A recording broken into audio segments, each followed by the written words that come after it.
ওয়ালাইকুম আসসালাম। অকর্মা, কিরাম আছো? হুজুর, আপনি আমারে না দেখিয়ে কিরাম আমার নাম কয়ে দিলেন। অকর্মা, চাক দুপুরে রাজাগের বাগানে তুমি ছাড়া কেউ বসে না, আর জেনবুতি তো সালাম দেই না। আপনার হাতে কি আমার প্রতিদিনই বাগানে দেখাই না এই টাইমে? না, দেখিনি, গন্ধ পাই।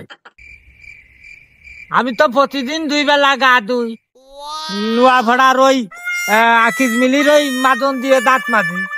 আমার গায়ে তো কোনো গন্ধ নেই। লোকের মধ্যে বসে কেউ তো গায়ে গন্ধ খায় না, তা আপনি কিরাম গন্ধ পাচ্ছেন হুজুর?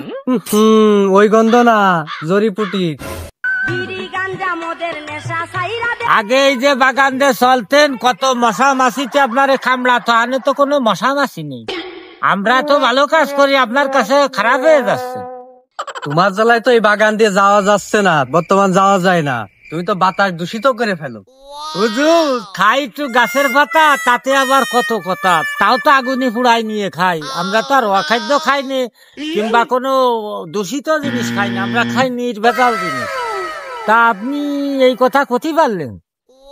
আমরা কি তাহলে ভাতের সাথে মিশাই খাচ্ছি, নাকি তরকারির সাথে বাইটিয়ে খাচ্ছি? হুজুর, আমরা খালি করলেই সই বাদে, পরের বউ চলে যাচ্ছে, একজনের বউ আর একজন সারা রাত ঘর সংসার করতেছে, স্কুলে ছেলে পেলে মাল জিনিস স্কুলে টিন টালি বেঁচে খাচ্ছে, সকলই সত্তা করতেছে, তাতে দোষ নেই। আমরা একটু খালি ওই ডলাডলি ওই যাচ্ছে বড় দোষ। যদি আপনার মন ভালো থাকে ও কোনো দোষ না, আমরা যারা ডলাডলি আসলে তো আমাদের সমিতির লোক খারাপ না, এই সমিতির বাইরে যারা বিচার আচার করে বেড়ায় ওদের নেশারান আর ওদের কর্মটা আপনি একটু খালি খালি তোমার নাম অকর্মা দিনী গ্রামের মানুষ, তোমার সাথে তো আমি কথাই পারবো না, তোমার সাথে কোনো কথাই নেই, থাকো তুমি। হুজুর মানুষ এইসব মানসিক জ্বালায় মানুষের মধ্যে বসার কাজ জানে, খালি মানুষের পাশায় লাগবে।